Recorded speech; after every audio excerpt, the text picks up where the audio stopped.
Hi, welcome back to our channel. So I hope you all remember this corn. The last time I'll probably put like before and after video shot side by side so that you guys can see this.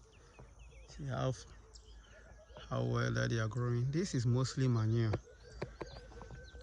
the chicken manure that we have. Over there we have some plantains and other things over there. We also the plantain we use the manure, mostly manure, to grow them. See how green all of this is turned to. See, see when we're putting the manure, you can tell the difference between here and here. We apply a little bit later on, but still they are coming. See, yeah. But the manure, they do work really well. One thing that I've been trying to do right now is, I want to get some of the chicken manure. I put in a barrel, and then I'll put water on it and leave it for about 3 days. And those chicken manure, the chicken manure thing, what I do is, I will the sack that I use, I put in the water. I keep the old ones. Maybe it has to be about maybe a month or more old before I put it in the water. Then I put in the bucket. Then I put water on it for 3 days. Then I will strain the water off and I use the water to spray this corn, and other ones, because it saves me from buying liquid fertilizers. Even though it doesn't smell good, but it works when you spray them. Besides that, what I do is once I put the water on the manure, I also add like a neem tree. I grind it and I put it inside. It's an insecticide that kind of treats diseases for all kinds of plants, and it works really well. See, and over here we have some new corn that we planted coming up. I don't know if you guys can see, like, see over here, this row over here, this is another line. It's good. These ones are just coming. We had to come and plant in between them. Farming, it's a patient job.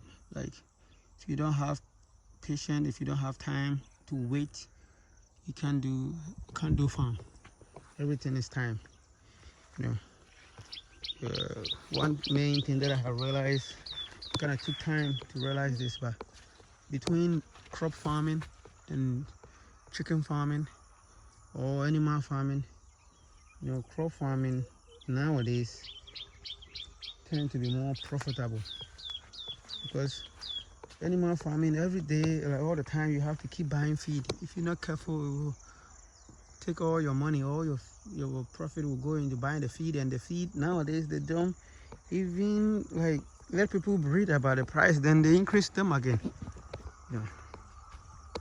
Because the way that they are increasing feed pricing is just ridiculous. So once you get something, but before you go and buy again, you have to add more of your profit to go buy the exact same quantity again for a different higher price. That's what has been happening right now. So I'm basically trying to switch to more plant-based things, to plant, keep just a few chickens around to use their droppings as manure to grow the plants. Like all over here, the corn is planted over here. So hopefully, I think I've said this before in one of our videos. If you are trying to start a farm, if it's animal farm, then you have to prepare your feed down, like store up a lot of feed before you start. The feed, even if you want to store them up, it has to be something that you have planted to kind of lower down the cost. And then it has to be a continuous thing that you can plant all the time. Otherwise, gradually you notice that you are spending more of your money on feed. Unless you are doing like goats or cows that you can fence a place, you plant your grass and they eat them.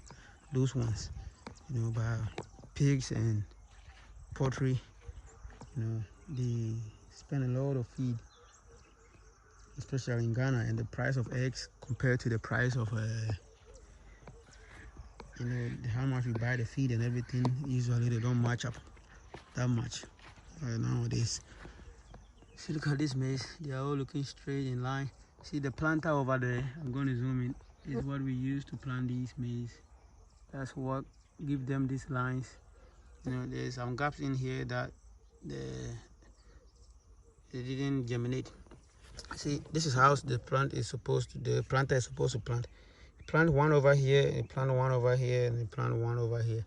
But look at this gap in between these two.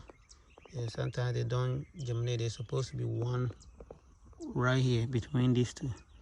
So we came manually to plant some in between them yesterday. You know, yeah. But I think so. In between these two, and in between each rows, like this one and that, I think from here to here is about 2 or 3 feet. You know, 2 or 3 feet in between the rows. Yeah. And once they grow, they always become very, very nice, nicely arranged.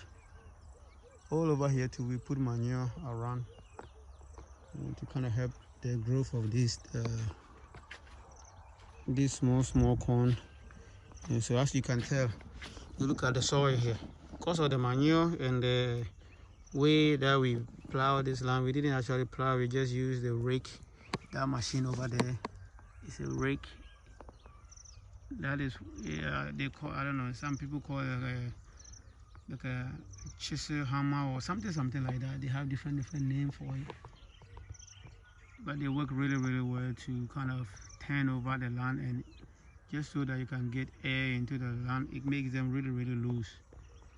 See, like you can tell how loose this soil is. I don't even have to struggle to do it.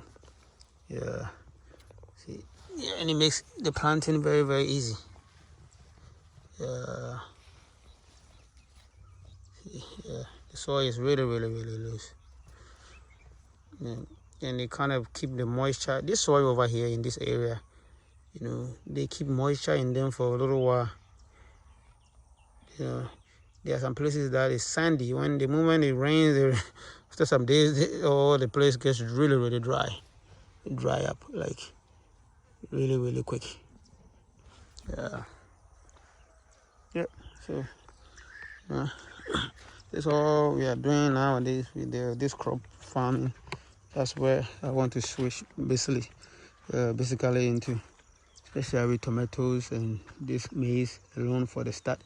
As time goes on, maybe add green pepper, you know, and kind of stick with just those ones, so that all the time we will have something that we are planting.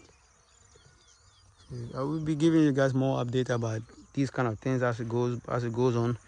It took time for us to figure a lot of these things out, because all those time too, you know, it's just a lot of wasted money and a lot of things on some things that, you know, if we knew about these crop farming, it would have helped a lot and save a whole lot of money with especially tomatoes. And if you plant tomatoes, do irrigation with it, you know, so that you can do all year round. Maybe about 4 or 5 acres of tomatoes with irrigation will make everything simple. Thank you guys for watching. Please like, share and subscribe. We'll give you guys more updates about everything.